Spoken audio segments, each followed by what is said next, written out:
Still very, very tough throughout the country as well. Can I just kick off, Oleksiy, with just some of the comments from Roberta Metsola just then as well about her desire for Ukraine to receive some form of candidacy status within the EU as well. For you, that must be very important.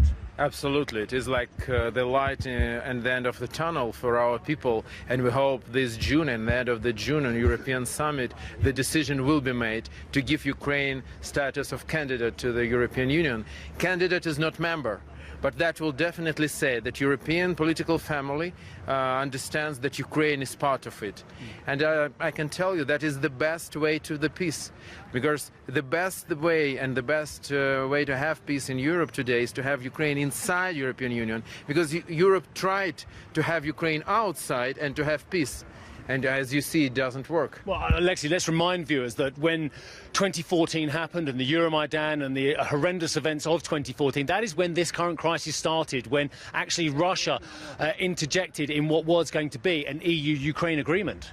Absolutely, and when Crimea was annexed, and that was so huge violation of international law, and everything started in 2014, and only because Putin realized that he can be not punished, that he feels his impunity, that was the worst thing that West could do, and that was the start of all these awful events today. So the decision and the answer, we should make lessons from the history, and we should stop Putin now, not let him to go further, because his aims are much further. He wants to go to Poland, to Baltic states, and we need to stop him now, and the best way to take Ukraine inside. And also I want to tell you, tell me another European nation which people of which are dying for and giving their blood to become a member of EU.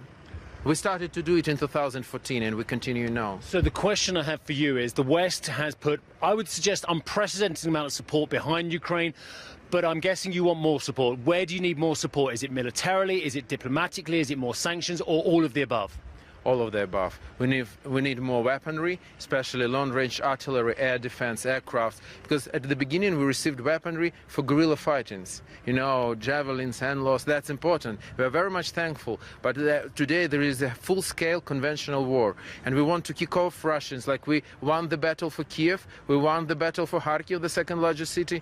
We are now in the middle of the battle for Odessa and for Donbass, so we need to kick off Russians from our territory. We need another kind of weaponry, and we're waiting for it. That's the first thing. Second thing, we need more sanctions. For example, SWIFT. SWIFT is a fake sanction because only part of Russian banks are disconnected. Still one Russian bank is inside this system. You can count that whole system is inside. And definitely we need political support, EU candidacy. That is so important for us, and we're waiting for this decision. Before I ask you my next two questions, I'm just going to remind you that this is live television, okay, as well, because I know you're going to be very critical as well.